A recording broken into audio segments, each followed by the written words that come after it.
Em 1992, o Papa João Paulo II reconheceu publicamente que a Igreja exagerou ao determinar a prisão do cientista Galileu Galilei. O motivo da injusta prisão: Galileu defendia a ideia de que a Terra não era o centro do universo, e sim orbitava o Sol. Era partidário, portanto, da teoria heliocêntrica. Essa foi uma entre tantas tretas entre cientistas, filósofos e a Igreja Católica.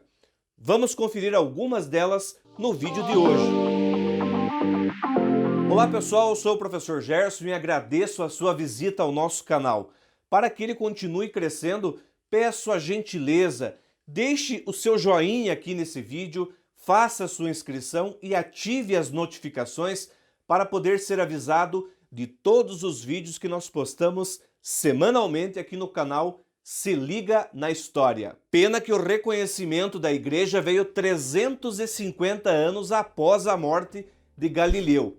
Na época, a Igreja tinha uma visão mais literal da Bíblia e não aceitava a teoria heliocêntrica como verdade, e sim apenas como uma hipótese. E um detalhe muito importante: a teoria heliocêntrica não era de Galileu, e sim de Nicolau Copérnico, que morreu logo após publicar o polêmico livro da Revolução das Esferas Celestes, e dessa forma acabou escapando de qualquer tipo de perseguição por parte da Igreja. Mas Galileu agarrou com unhas e dentes a teoria heliocêntrica e passou a ser perseguido sistematicamente pelo Tribunal da Santa Inquisição.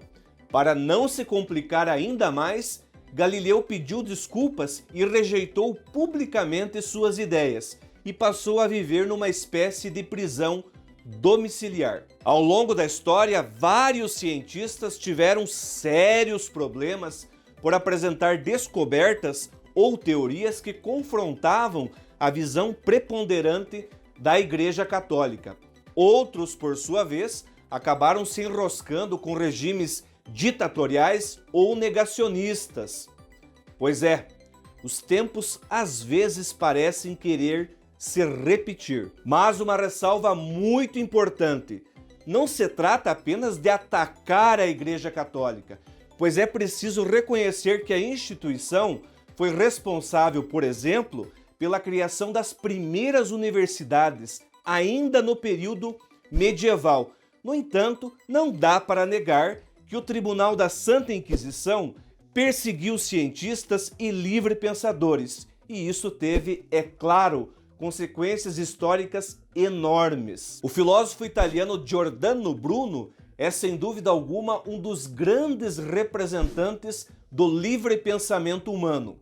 Já no século XVI, ele defendia que a Bíblia deveria ser interpretada e levada em consideração apenas nos aspectos morais, para evitar o choque entre igreja, religião e ciência. Giordano Bruno escreveu a obra Infinito Universo e Mundos, onde ele defendia, primeiro, que o universo era infinito e estava inacabado, ou seja, não era uma obra perfeita feita por Deus. E o pior, defendia que vários locais do universo eram habitados por outras civilizações. É claro que essas ideias avançadas para a época despertaram a ira da Igreja Católica. Giordano Bruno acabou sendo preso e, a pedido do Papa, foi entregue ao Tribunal da Santa Inquisição e condenado a 7 anos de prisão. Durante esse tempo, por não concordar em negar as próprias convicções, acabou sendo queimado vivo em Campo de Fiori, em Roma, no dia 17 de fevereiro de 1600. Johannes Kepler nasceu em 1571, na Alemanha, no seio de uma família protestante. Reza a lenda que com apenas 5 anos de idade, ele viu um cometa e aos 10 presenciou um eclipse lunar. Esses dois eventos astronômicos teriam sido determinantes para transformá-lo numa das maiores mentes científicas do Renascimento europeu. Kepler também era adepto da teoria heliocêntrica, mas Kepler passou a vida toda fugindo de perseguições religiosas, não só dos católicos, mas dos próprios protestantes, que consideravam seus pontos de vistas, suas teorias, suas ideias heréticas para a época. Para piorar, um determinado dia, uma certa dona resolveu denunciar Catarina, a mãe de Kepler, por bruxaria. A pobre mulher não era satanista, não praticava bruxaria, mas uma coroa morando sozinha tinha que ser bruxa. Kepler acabou largando tudo e assumiu pessoalmente a defesa da mãe. Redigiu argumentos legais bem embasados e acabou convencendo a corte do Tribunal da Inquisição da inocência da sua mãe. Raríssimo para a época, Catarina foi colocada em liberdade e fugiu de algo pior, talvez uma fogueira ardente em praça pública. O francês René Descartes, nascido em 1596, é o primeiro racionalista moderno e defendeu que o conhecimento era inato ao ser humano e propôs um método dedutivo como ponto inicial de qualquer conhecimento que se pretenda verdadeiro, claro e distinto. Mas o grande racionalista acabou cedendo à própria autocensura.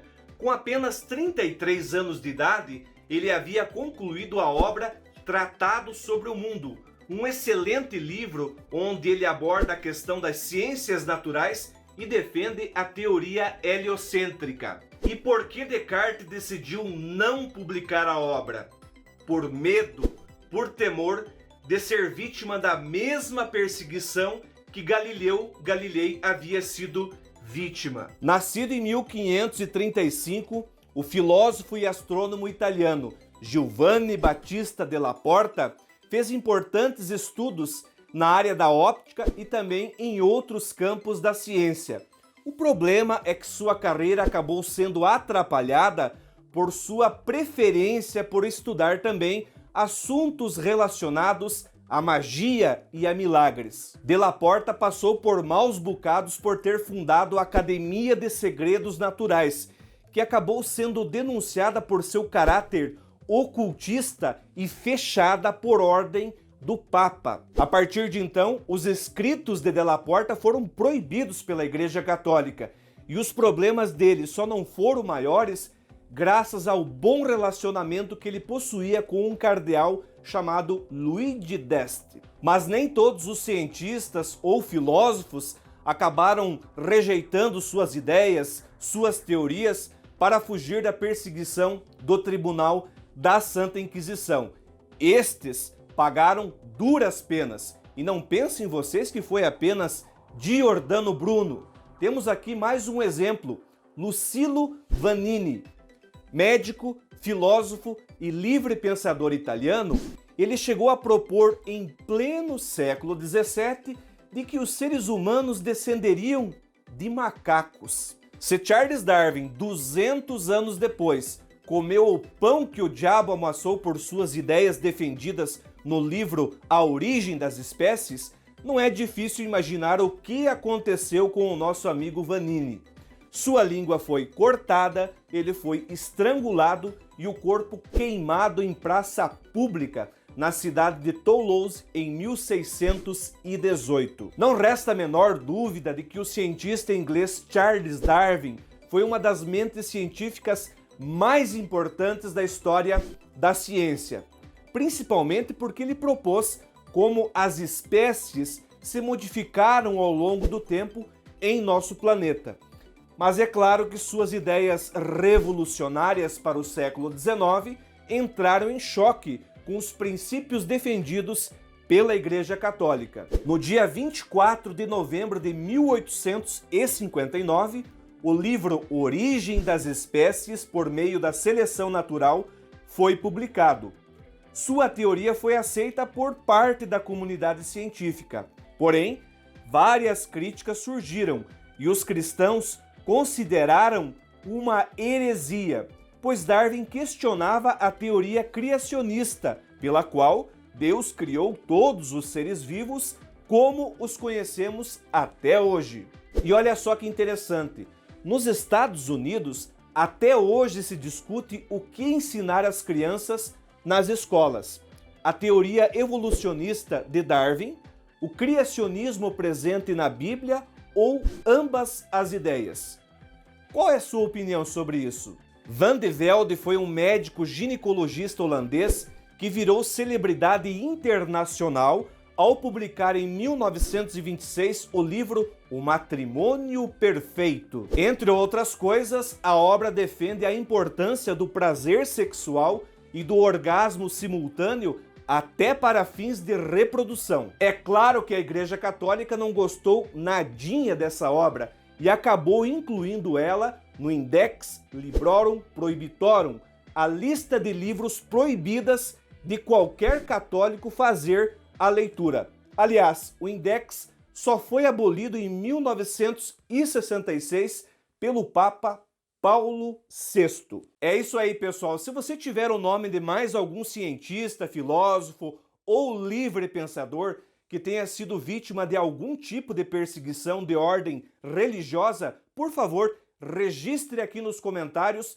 para que possamos talvez fazer mais um vídeo no futuro acerca desse tema. E na descrição desse vídeo nós deixamos algumas sugestões de leitura caso você queira se aprofundar nesse assunto que sem dúvida alguma é muito interessante. E lembrando sempre, pessoal, estamos em meio a uma pandemia que segue ceifando a vida de milhares de brasileiros. Se for sair de casa, tome todos os cuidados possíveis. Lembrando sempre, vacinas salvam vidas. Um forte abraço e até a próxima. Tchau!